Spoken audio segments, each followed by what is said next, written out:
flocks, and I don't currently pastor anywhere, so as far as I'm concerned, I'm not, but Matt seems to disagree with me, so that's fine.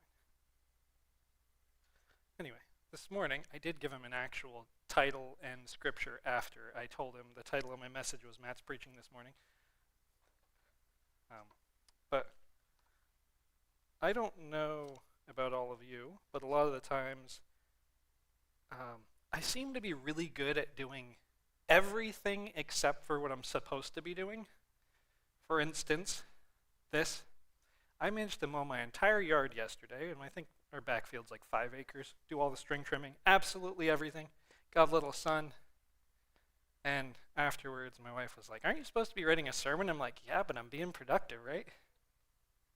And I don't know about all of you, but at least when I was originally called in the ministry by God years ago, I wasn't looking for that. I was doing everything else, right? I was being productive in other ways, I was doing other things, and then that kind of just happened. And I was just turning that to get the foot out of the way. And this morning we're going to be kind of looking at a lot of the story of Moses. I say a lot, not a lot, because he covers so much of the earlier books in the Bible. We're going to be looking at the call of Moses, and then we're going to be looking at a little bit later on in the story, which isn't nearly as late as I think a lot of people think it is in their brain, but we'll be looking at those two portions and just kind of looking at seeking God. I batted around a few different messages and a few different titles and all that fun stuff. Initially, I wanted to preach on the call of God and when God calls you.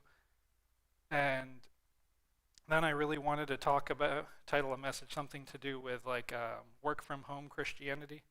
You know, you ever seen those videos where people are like sitting there and they're in like a suit and all this, and they get up and forget to shut their webcam off, and they're like not work appropriate from the waist down, or you know, everything else is a mess, because that can be a lot of the church.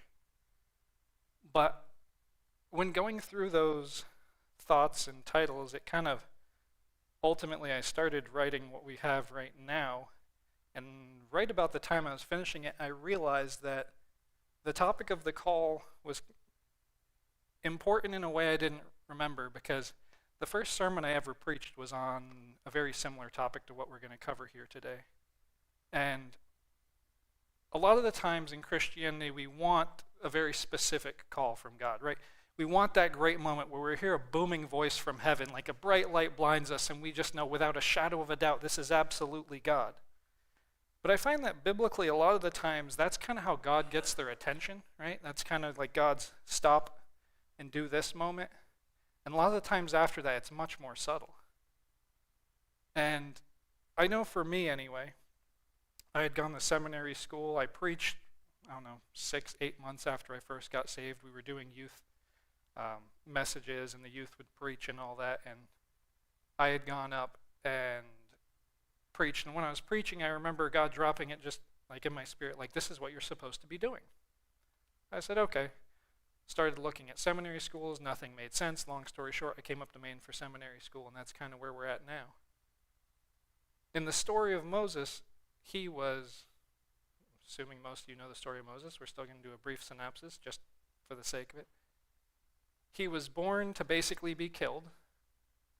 His mother floated him down the river. Princess of Egypt picked him up. Prince of Egypt for like the next 40 years. Basically had this, at least not that I was reading through, this almost self-appointed idea that he was going to be the people, or the one to deliver his people. Ends up killing an Egyptian who was beating a fellow Israelite. His Israelite friends basically, or whatever you want to call them, countrymen, pretty much rat him out, so he flees, goes to the wilderness for 40 years. And he's a shepherd, he gets married, he has kids, all these things. But up until this point, he doesn't really have a specific call from God. And about 40 years into his journey in the wilderness, and he's been doing the same job for 40 years is where we pick it up. Any of you who are familiar with Bible stories or reading your Bible will be well aware of this story, because we're going to be starting at the burning bush. We're going to be in Exodus chapter 3. We're going to be doing the first 6 verses, jump down to verse 10, and then we'll continue on. Verse 1 says, Now Moses was tending to the flock of Jethro, his father-in-law, the priest of Midian, and he led the flock to the far side of the wilderness and came to Horeb, the mountain of God. There the angel of the Lord appeared to him in flames of fire from within a bush. Moses saw that though the bush was on fire, it did not burn up. So Moses thought, I'm going to go over and see this strange sight. Why does this bush not burn up? When the Lord saw that he had gone over to look, God called to him from within the bush, Moses, Moses. And Moses said, Here I am. Do not come any closer, God said. Take off your sandals, for the place where you stand is holy ground. Then he said, I am the God of your father, the God of Abraham, the God of Isaac, and the God of Jacob. At this, Moses hid his face because he was afraid to look at God. The Lord proceeds to call Moses. Moses gives excuses why he can't go. And in verse 10, God says to him, So now go. I am sending you to the Pharaoh to bring my people, the Israelites, out of Egypt. We're going to stop and pray. God, we thank you for your word. We thank you that though it was written so long ago, it is still alive, it is still well, it still has more than enough to act in our lives and to direct us. God, I pray that you might help us to not get caught up in semantics or even caught up on something stupid I may say or do, but God, I pray that you would use your word to speak to us nevertheless. Amen. So the first thing we find is we find Moses in the wilderness, as previously mentioned, doing his job he's been doing for 40 years. I was telling my wife this morning, I was reading something on somebody basically trying to disprove miracles of the Bible, and their whole big thing was the burning bush. And I'm like, of all the things you chose, weird one. But they were going on and on about how in that region there's a plant that actually produces an oil that is very flammable, and basically, well, that might have been the cause. And I said, yeah, but I don't know about all of you, but anything I've done for an extended period of time and I've run into it, if it's not out of the ordinary, I don't care. I'm like, okay, yeah, that's another thing that's, just happening. And the interesting thing is, Moses isn't surprised the bush is on fire. He's surprised that it's on fire and it's not getting consumed. And I don't care what kind of oil you have, if you cover a bush in it, it's still going to go up. I was a boiler operator for a number of years, and I didn't find anything that I could throw in that thing that wouldn't be consumed. But he was just doing his job. He was going about his life like anybody else, whether that's lobstering, law enforcement, nursing, whether you plow the roads in the winter. I know I saw Rob, there he is. Whatever you do, you're not outside of where God can call you from. Because everything up to this point, he had been a shepherd of sheep for 40 years. That sounds redundant, but he was then called into being a shepherd of people for the next 40. And the funny thing is that through that time, the people kept saying, wouldn't it be better if we just went back to Egypt? And I'm sure Moses was thinking, it'd be so much better if I went back to sheep. But the thing that surprised Moses was that this bush was on fire and it wasn't being consumed. He approached the bush and the bush started talking. I'm sure his mindset went from why is this not burning to why the heck is this bush talking to me? Because let's say you're out on a boat and you're fishing and you see a big old sunfish and you're going by and it's wearing a top hat and you go, well, that's weird. Never seen that before. And then you approach it and the fish starts talking to you and you're like, okay, something's definitely out of the ordinary here. And when Moses approached this thing that didn't make any sense, he could have done what many of us would have done. We would have said, that's AI, right? No, he went up to it and something in him must have responded because he didn't just question it. He didn't say, well, okay, I've been out in the heat too long. Maybe I got a little heat stroke. Maybe I just need to go home and drink some water. He took the call and he went with it. And when God calls us, we have that option, right? Now, I would say for our sake, it would be much better off if we choose to listen, if we choose to follow. But you can look at the story of Jonah. Shows exactly what happens if God calls you and you decide, no, I'm going to run away. Eventually, he gets back around to it. It's a long journey. It's, not a pleasant journey. It's a long journey. But eventually he comes back around to what God's calling him to do. And oftentimes, when God calls us, it's in a place where we're less distracted. It's in a place where all the other cares, all the other worries, everything else we've been hyper-fixated on is gone. Or we've hit the point where we are so broken that we give up our absolute independence of self, where we stop thinking, okay, I have all the answers for this, and we say, maybe I don't know as much as I think I know. And I know for me, that's a hard place to get to because I like to be in control, right? I don't know about any of you before you got saved, but in my life there was a lot of abuse. There was a lot of things that if I could have controlled it at the time, I would have made sure never happened. But I couldn't. And oftentimes when you have that, you have almost this sense of self-blame because you say, well, I should have been able to control that. And we overlook what we were in that circumstance. And because of that, later on, we can develop defense mechanisms. It doesn't have to be control, it can be anything. Like if you were really financially insecure or hungry a lot growing up, then you may say, I'm never going to be that way again. I'm going to work as much as I can and make sure I'm never like that. Make sure my wife's never like that, or husband, or kids, or whoever. And you'll say, I'm going to become so strong that I'll never have to worry about those demons I battled before because I'm going to make myself the one that can beat them. But the problem is that when we do that, we're excluding God from our plan. And when you get comfortable in something, it sometimes takes discomfort to make us open to something else. I had a friend who is very much so not a Christian, and they'd asked me, so why did you become a Christian? I went on a long tangent. I told them, it's not a short story. I said, so if you're expecting a 2-minute in and out, I said, I'm not even going to bother. I said, but if you're willing to sit down and actually listen, I'll tell you. And they said, it bothers me that so many people become Christians because they hit low points in their life. And it's because so many people fail to realize that pride is so contrary to God. That Moses took 40 years in the wilderness to break him down enough to finally get to the point where he wasn't a proud prince, to get him to the point where he would do what God wanted and follow God where he wanted to go. I have a statistic here that's completely irrelevant, so we're not going to do that right now. But Moses went from that to, we're going to skip ahead to Exodus 33 now. At this point in Exodus 33, we've already done all the signs in Egypt. We have done the parting of the Red Sea, heading over into the wilderness, the initial giving of the law on Mount Sinai, all the mess with the golden calf. And this is literally the chapter immediately after, where Moses is talking to the people after the plague and everything that happens due to the golden calf incident.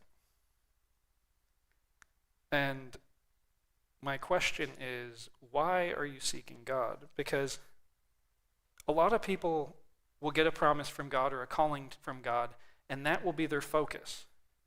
When I left for seminary school, I was 19. I got up to Maine on January 5th of 2012.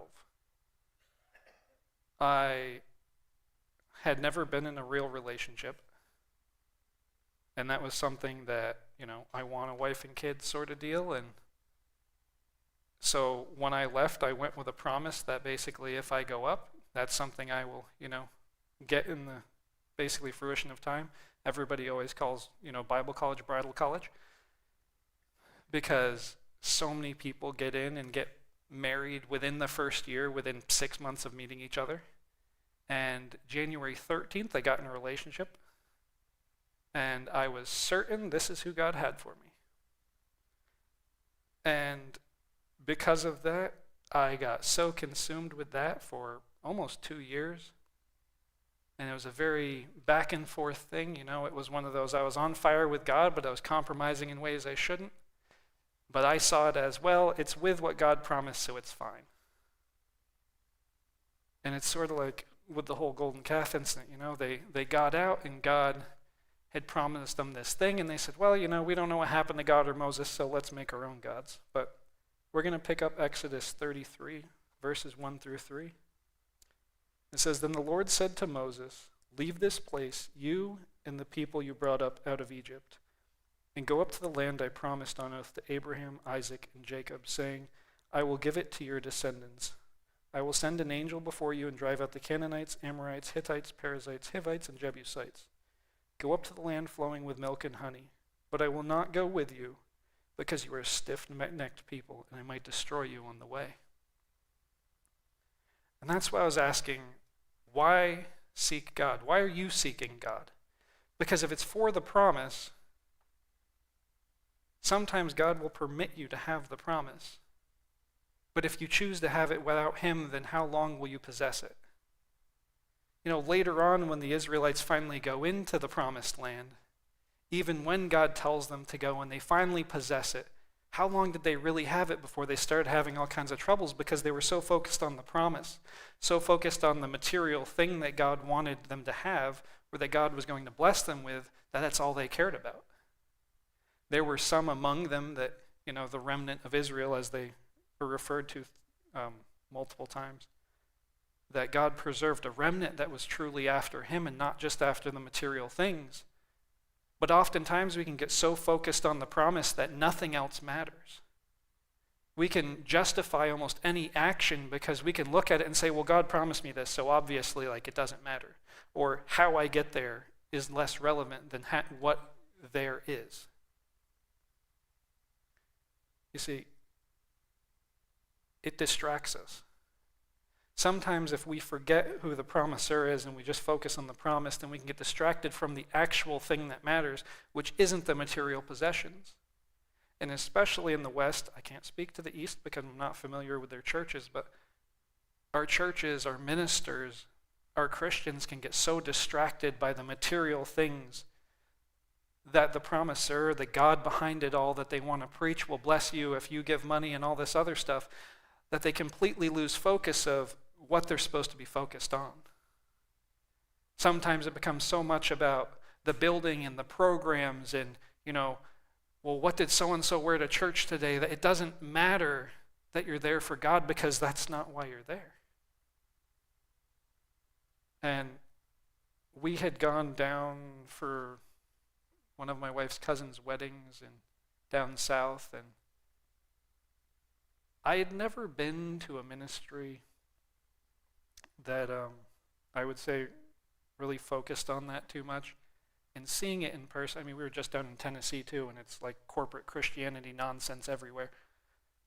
But it's just one of those things where it's so easy in today's world.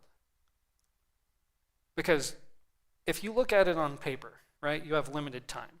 You have 24 hours in a day, right? Say you sleep 6 if you don't sleep enough, 7 or 8 normally. And you look at all the other hours in the day. And to look at that in our ever so time-focused and everything else culture, and you say, well, I need to take out this block of time and focus on God.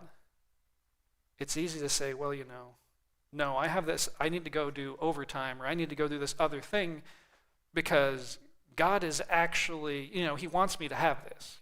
He gave me this house, so I got to work more so I can afford this house. But he also gave me this new car, so now I got to work more so I can afford the car.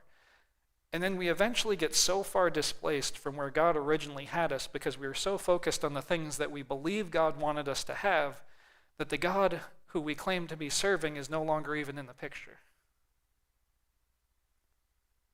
And I'm not saying this in condemnation. I work night shifts. I work mandatory every other weekend. You know what that means? I'm here every other weekend. And recently I've been doing job searches. I told my manager 6 months ago I was looking at other jobs. Still doing job searches. And part of it's because, I don't actually hate what I do. But the other part of it is, when I look at it, taking a different job is a 30 to 40% pay cut. And anybody in here who's money conscious at all just went, ugh, that doesn't sound appealing. But also, I go to church with my wife every weekend. I could actually serve in the church I attend.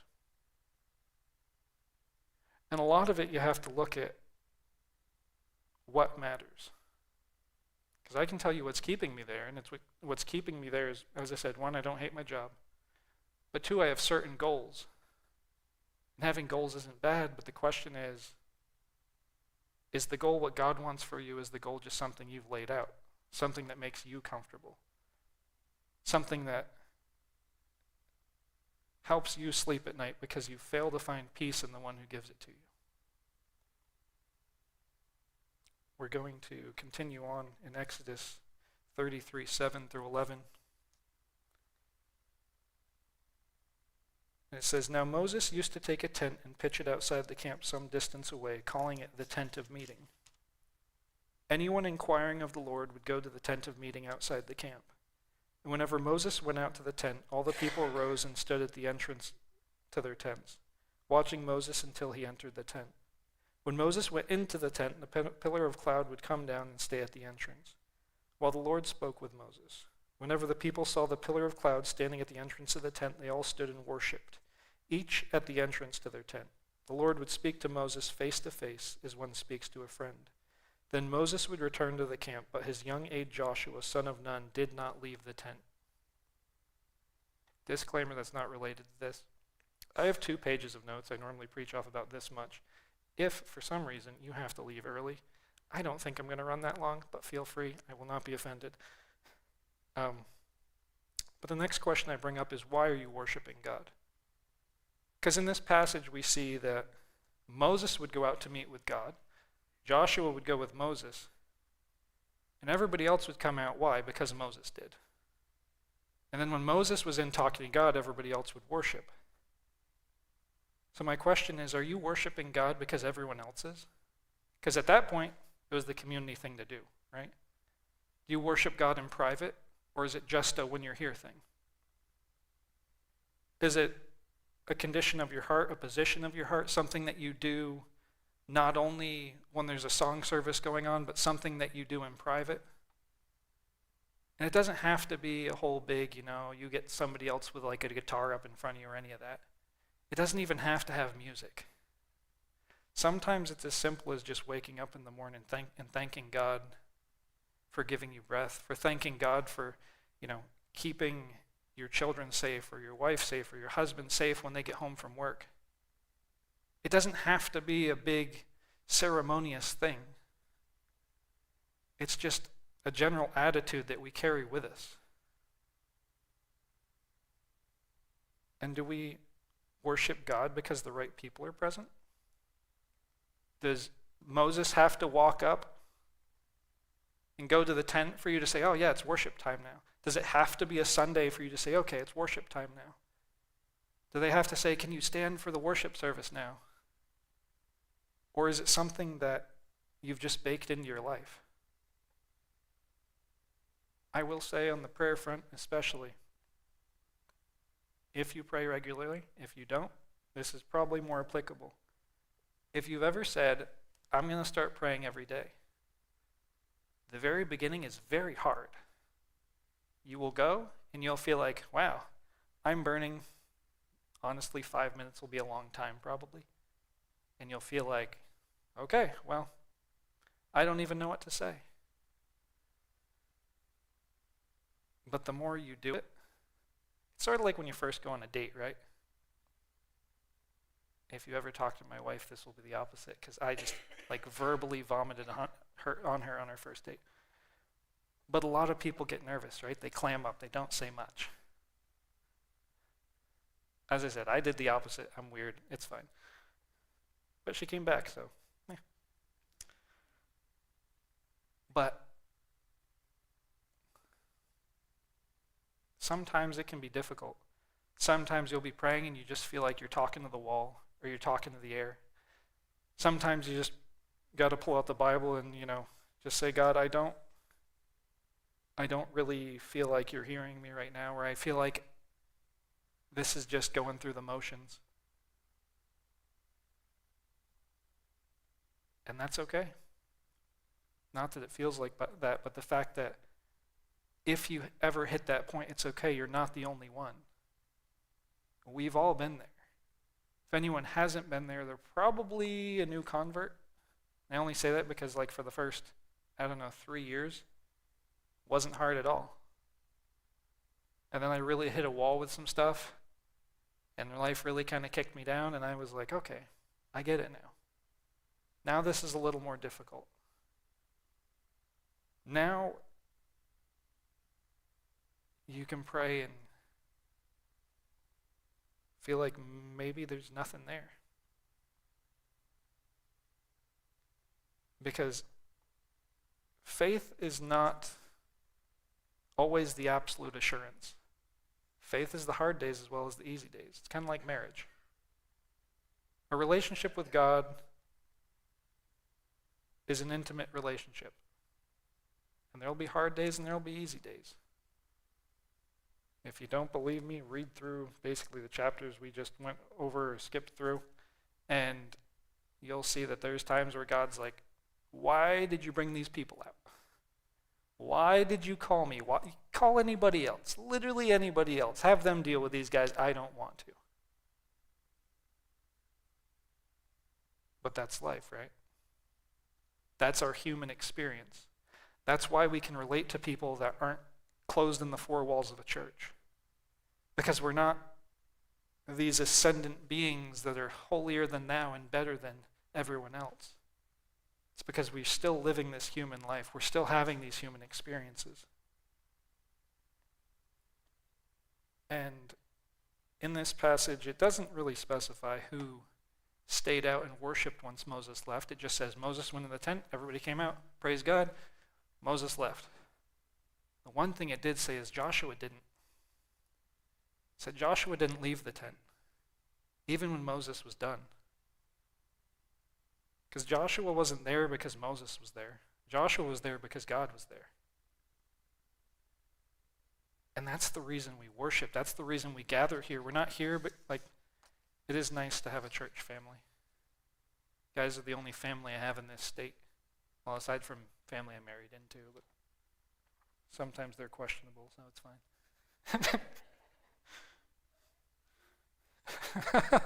It's okay, they're not going to watch this, hopefully.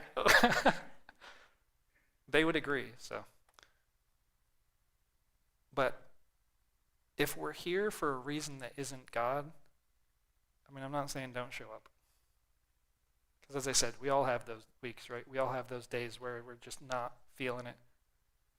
But we're not called to walk in our feelings. We're called to walk in faith. We're called to seek God in spite of our feelings, in spite of who we are or who we think we are.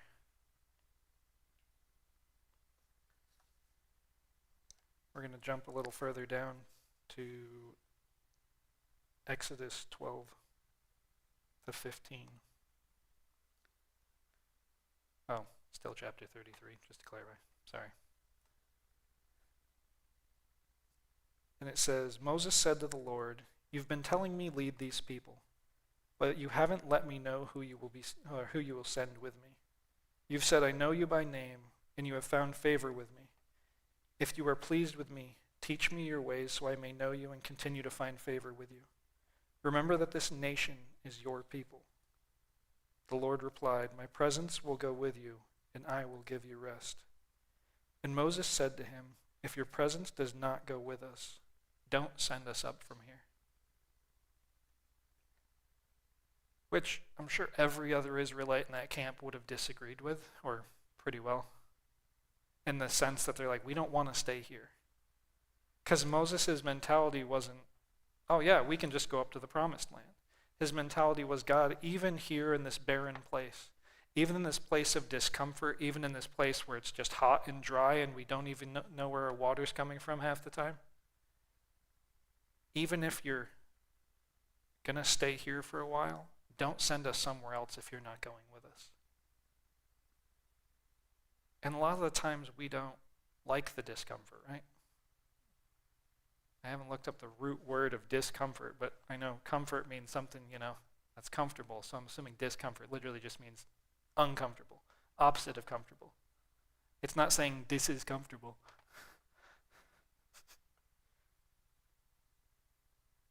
But right before this, Israel had the promise of everything materially, everything monetarily that God had already promised them. And he said, look, you can go have it. You can go and inherit the promised land. You can go live in it. You can go eat of its bounty. But I'm not going with you. And Moses' response was, then we're not going. Moses' response was, well, okay, then why are we even talking about this? Like, when you're ready to go, let's go.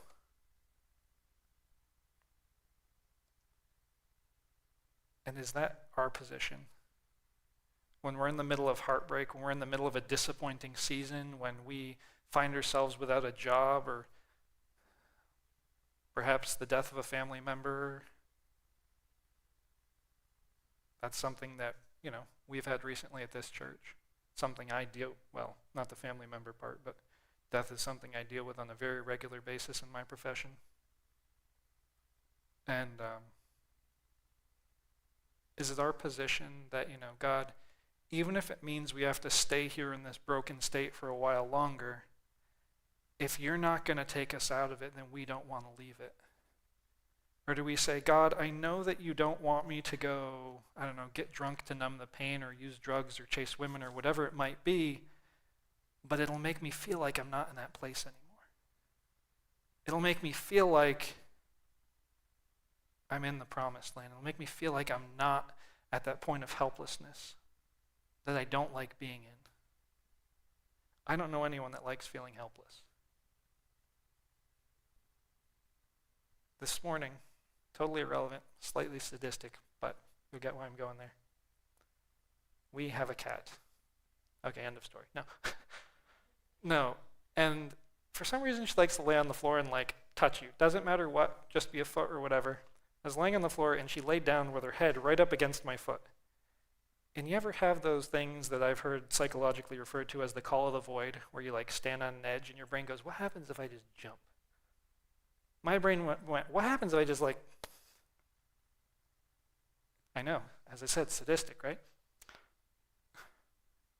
But a lot of the times, when we're in a position of vulnerability, we don't like being there. We do basically anything we can to get out. And a lot of the times, we're just something small. And our option is we can go and we can trust in this being of greater power, aka God, and we can just choose to relax and be in their presence and not have to have all the answers. But a lot of times we decide that we need to do it ourselves. And I know some of you are thinking, why are you sharing the cat story still? That's just messed up. But the point is that a lot of the times that's us. And in order to really be intimately connected with God, we have to put ourselves in vulnerable positions in front of Him, not in front of people.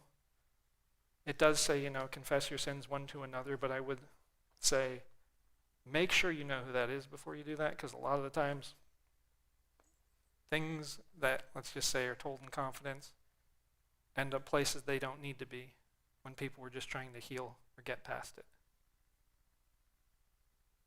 And I'm hoping that each and every one of you has somebody that you can have that conversation with, if there's something you're stuck in. If not, I would strongly recommend going to Bert. Bert is one of my people that I do that with. There's conversations that I have had with Bert that, when life hasn't been pretty and I haven't made good decisions. It's part of why we still come here, because when I was pastoring, Bert was my mentor. He was the one that I went to with issues that I'm like, look, you have way more experience in this field, and I don't know what I'm doing. What are your thoughts on this? We used to host a rabbit trail, disclaimer. We used to do a morning Bible study for the guys in the recovery home every day. And we would have some people from the church attend on occasion. And one of them was a younger lady, and she would always wear shirts that were very revealing, and my brain didn't think anything of it. I was just like, cool, she wants to go learn about Jesus. And Bert had showed up. He's like, look, I'm not saying she can't come, but you are around guys that have a lot of struggles in that area, maybe for the sake of your guys, say something. And it was something that, again, not saying that, her motives were pure or impure, but Bert was saying, look, you're in this position basically, because I was running the recovery home too at the time. It's like you're in this position to shepherd your guys and basically put them in the best position to succeed, and I just don't think you're doing that right now. And if you don't have someone that can have those conversations with you, then there's a lot of hard truth. There's a lot of things going on in your life that other people might notice, but go, that's not my problem, or that's not my position to say something. But we all need someone to have that position in our lives. That ability to speak into it in ways that other people might not feel comfortable or might not feel qualified to do. But Moses' response to God immediately following this is the Lord said to Moses, I will do the very thing you ask because I am pleased with you and I know you by name. And Moses said, now show me your glory. Moses is like, okay, now that we've got all that hashed out, now that you're not trying to send us away for being bad kids, now that we've established we're not going anywhere without you, God, I want to know you more. God, now that we've established that I'm not going to go chase this promise without you, I'm not going to chase the money, I'm not going to chase the business opportunity, the job, the whatever it might be. God, I'm not going to chase this person that I don't know if they're actually for me unless you're going with me. Because I've done it. And you know what? At the time, seems like a great idea. At the time, you can do mental contortionist work to justify it. And then once you get past it, you realize, oh, yep, I really messed that one up. And the good thing is God is a God of grace. But he's also, I'm sure, would prefer that you just listen the first time. Because then when we hit that point where we realize we mess up and we go, God, I didn't do everything like I should have, we must acknowledge it. I mean, we as humans don't do everything as we should have, period. It's kind of part of the human condition. But then once they got past that point, once he got past the, okay, I could go chase the promise, but I won't chase the promise, we'll stick with you. Then Moses just says, God, I want to know you more. God, show me your glory.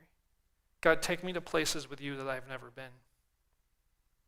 And then he goes up on the mountain, gets the law again. And God says, you can't see me or it'll kill you, but I'll cover you with my hand in the cleft of a rock. I'll pass by. Basically, you will get to see me as much as anyone will get to see me without dying. And then when Moses finally descended, his face was shining. Which obviously I'm going to say is just, proof that he was in the presence of God. Because in any intimate relationship, what did God say about, or what did Exodus say? It said that God spoke to Moses as speaking to a friend. In any truly intimate relationship, there's back and forth, right? There's give and take. They always say, after, the longer you've been married, the more you look like your spouse. And I don't know about physically being true, but the more your mannerisms are the same, the more that you'll find yourself doing or saying something that you normally wouldn't have, and you go, oh man, I picked that up. Sometimes it might even be things that annoy you. And then you're just like, but the longer that you're intimate with someone, the deeper that intimacy is, the more that you mirror each other. And the same is true with God. The more that, not that God's mirroring you, but that you mirror him. The more that you press into God, the more you seek God, the more that you understand God's will and God's purpose, the more that will come out of you. Let's see. I actually wrote a paragraph, so I'm going to read it because I never do that. It says, intimacy with God is admittedly a weird sounding phrase. Some may joke, asking if that's how Mary conceived Jesus. Clearly, I put a lot of thought into this. However, anyone who's been in an intimate relationship with someone knows basically the small mannerisms they pick up from the other person. A state of intimacy is a state of exchange between two parties where both can be vulnerable and open. It's the state of things that matter most in an intimate relationship, not the big things. When you're without that person, it's merely their presence, their companionship, their smile, their laugh, their sense of humor that you miss the most.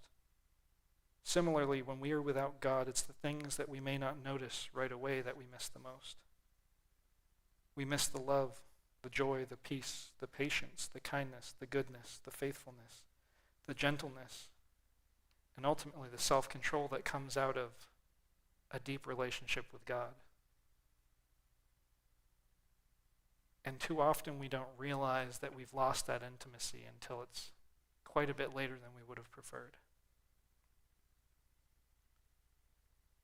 In closing, if you don't have a relationship with God, if you don't have that intimacy, everyone's got a square one. Everyone's got a first step. My first step, I was 19, had just dropped out of engineering school because I didn't like a professor. Was in a long-distance relationship thing with a girl that basically we broke up because she was cheating or whatever with other guys. And I'm going to say most of my family had just disowned me. It's arguable, half, most. Either way, it's a large percentage. And my square one, I had just given up on life. And I prayed a really simple prayer because of an unexpected encounter, thanks to some people that I hated at the time. They had a worship concert with a band that I used to kind of help run sound for a little bit. And the guy preaching was a guy all through high school I couldn't stand. And he got up and preached a very simple message that was, if you believe in God or not, he has a plan and a purpose for your life. And if you let him, he'll use you. And I was at the point of giving up life entirely. And I said, God, I don't believe you exist, but if you do and you really have a plan and a purpose for mine, you can have it. And that's all it takes is one step. It's not complicated. It's not some fancy prayer. It's not some repeat after me and hocus pocus, you're saved. It's just a heart of surrender. That's all it is. Perhaps this morning you're in a place where you've kind of fallen back from that intimacy you had with God. Maybe you did go chase the promise. Maybe you chased everything else. But I'm here to tell you that God's still waiting for you to come back and just say, okay, I know I messed up, but I'm not doing this thing without you anymore. It's all he wants. Just wants you to seek him, just wants to be in a relationship and have an intimacy with you. And you can experience those things, the love, the joy, the peace, the patience, everything that sprouts out of relationship with God. I'm just going to close this in prayer. God, we thank you for today. We thank you that our relationship with you doesn't have to be complicated. It's not merely a blind obedience, God, but it's a trust built out of intimacy, built out of knowing you. God, I pray if any here today don't know you, that you might help them to come to a point where they surrender, where they truly desire to know you. God, that they might become more like you, that all the worries and all the troubles that this world offers, God, that they might not consume them, that they might not drag them down to the depths of despair, God, but that you could show them that there's a better way, that you could show them there's more to live for. And God, I pray for those that perhaps aren't at the place with you that they once were, or that they feel like they should be, God. I pray that you would give them a fresh hunger to know you, God, that you would draw them in deeper, that you would take them to deep waters and show them more of you than they'd ever known. God, we thank you for who you are. We thank you for who you're calling us to be. And I pray that you would help us to be those people, that you would help us to crucify the flesh as we go from here and go about our lives. We thank you for these things.